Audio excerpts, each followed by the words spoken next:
Hello everyone, my name's Helen Lovett and I'm Professor of Classics at the University of Nottingham. I'm going to tell you a little bit about my favourite module in the department. My favourite module is Communicating the Past, which is a module in which students respond to archaeology, classical civilization or its reception in a non-essay format.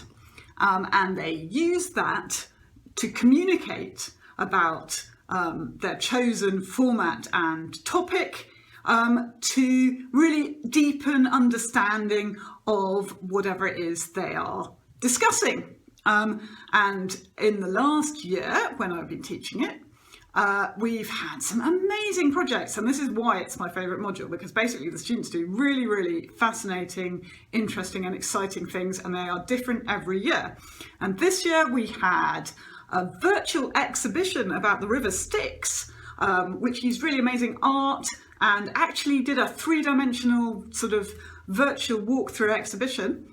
We had an awesome video essay about the reception of classics in K-pop. I learned so much from that.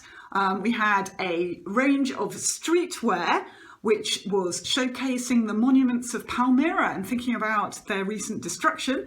That was really fascinating. We had a recruitment brochure for a cult of Aphrodite, which was a sort of amazing bit of magazine design, as well as really interesting thinking about ancient religion and how that works and how it could function in a modern context.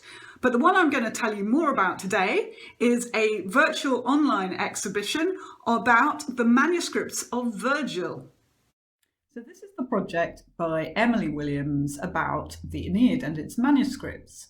What she did was to make a website, which was an online exhibition about the history of how the major epic poem of the Roman race, the Aeneid, came down to us by basically people copying out the text on manuscripts.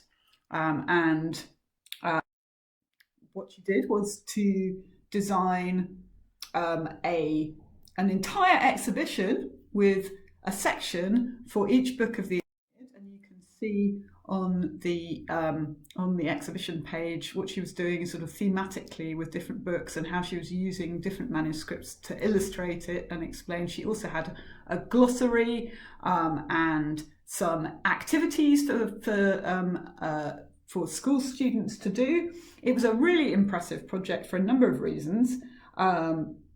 So she'd done a lot of research into the manuscript traditions of Virgil and learned all about all these different manuscripts.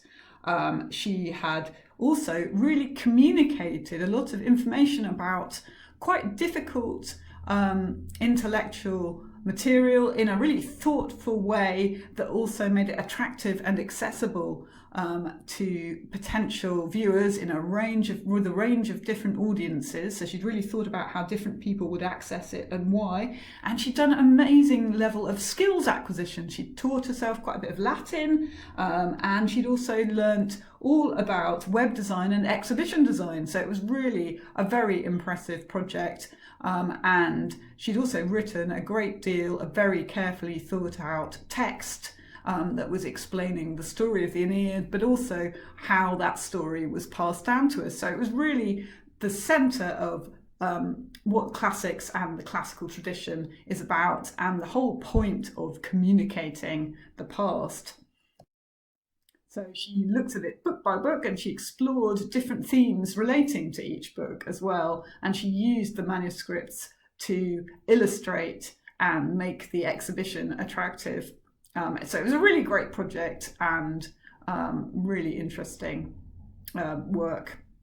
And that's why I really enjoy this module, partly because it gives you skills that help you in future careers, and also because students can do so many different things with it and can really learn about fascinating parts of archaeology and classics that they wouldn't necessarily have a chance to work on elsewhere in their course. So thank you very much for listening, and I hope you've enjoyed hearing about this module in the Department of Classics and Archaeology at Nottingham, and I very much hope that you might want to come and study with us in the future. Bye.